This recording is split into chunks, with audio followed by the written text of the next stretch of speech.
Ravenshire was a city shrouded in mist and legend, its jagged stone spires clawing at the sky like skeletal fingers. Narrow, winding streets snaked between crooked buildings, their slanted walls leaning together as though whispering secrets into the perpetual twilight that blanketed the city. Even at noon, it seemed as if night had never truly lifted its veil.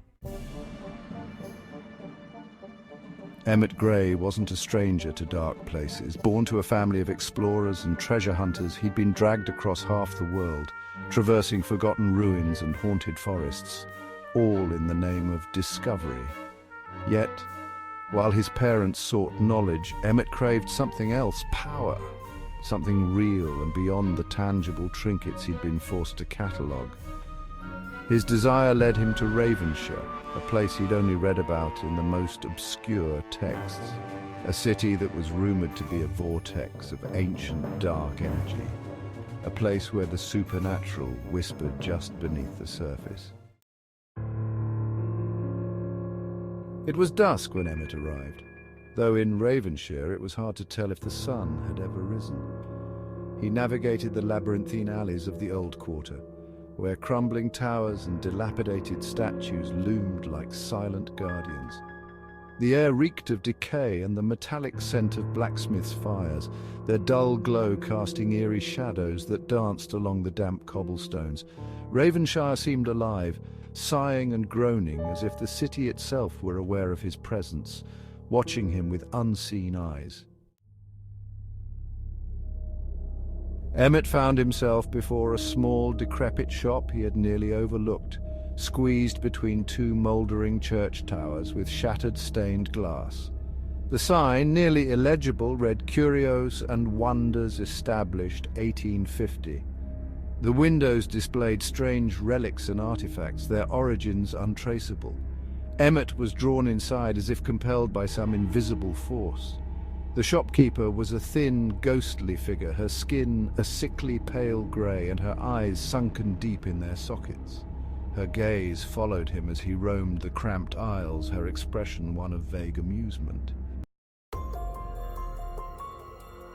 Emmett's eyes fell upon a music box set upon a velvet cushion atop a pedestal, dust settling over its intricate carvings. It was oddly ornate, with wooden engravings of twisted vines entwined with thorned roses, and at its center was a symbol burned into the wood, a grotesque sigil that seemed to writhe under his gaze.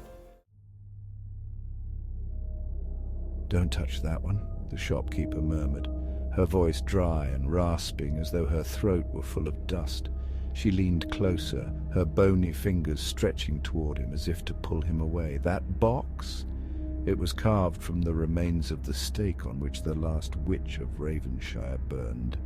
They say her spirit seeped into the wood itself, cursing it forever.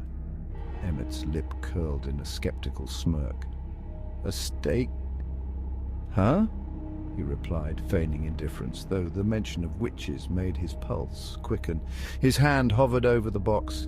"Sounds like a folk tale to scare children." The shopkeeper's thin lips parted, her voice little more than a whisper. "Oh, it's no tale," she said. When they burned her, the flames turned black, and her screams curdled the blood of everyone in the square. They say she cursed the entire city with her final breath, a binding spell to trap the souls of those who dare listen to its melody. Despite the warning, Emmett couldn't resist.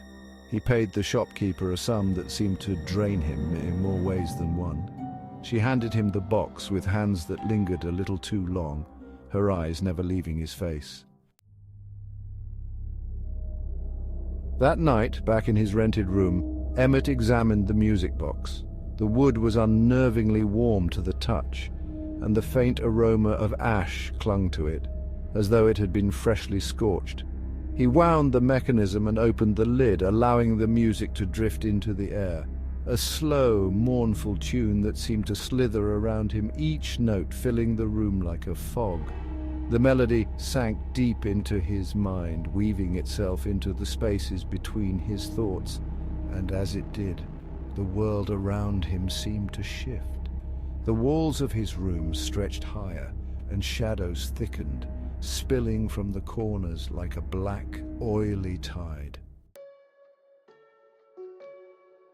Through the window, Ravenshire had changed. The buildings appeared sharper, darker, their shapes merging into grotesque forms that defied reason. He glanced at the mirror, catching his reflection in the dim light, and for a moment his eyes looked hollow, his skin pallid as though he were fading into the very shadows. Compelled by an inexplicable urge, Emmett left his room and wandered into the night, clutching the music box to his chest as the tune continued to play. As he walked, the streets became a twisted maze, shifting and bending until he no longer recognized where he was. The lamps lining the streets flickered with an eerie blue flame, illuminating nothing but the darkness beyond. He passed faces in the gloom, each one more ghastly than the last. Empty eyes stared at him from beneath hooded cloaks, lips twisted in mirthless grins. No one spoke, but Emmett could hear their whispers, a cacophony of murmurs in languages he didn't understand. The music box's tune seemed to meld with these voices, and he couldn't tell where the melody ended and the whispers began. At last, he came to the edge of Ravenshire, or what he thought was its edge. A great stone wall loomed before him, stretching endlessly into the sky, its surface etched with unfamiliar symbols that pulsed with a faint, sickly light. As he stared at the wall, he realized with horror that the carvings were faces, hundreds, maybe thousands of them, all frozen in silent screams. Each face looked familiar, as if he had seen them in some half-forgotten dream. A voice broke through his thoughts, the shopkeeper's voice, low and taunting, echoing from the shadows. "Welcome, Emmett," she whispered. "Welcome to Ravenshire, the city of the lost, the city of the damned." He felt a crushing weight settle over him, pressing into his chest like a vice. He tried to scream, but no sound escaped his lips. His hand instinctively went to the music box, clutching it tighter. It was no longer playing, but he could still hear the tune in his mind, a maddening loop that promised no end. And in that moment, Emmett understood. Ravenshire wasn't merely a city, it was a prison. The music box had been the key, and now that he had listened to its cursed melody, he was bound to it forever. There was no way out. The walls would stretch higher, the shadows would grow darker, and he would walk its streets for all eternity, a prisoner of his own greed and the city's insatiable hunger.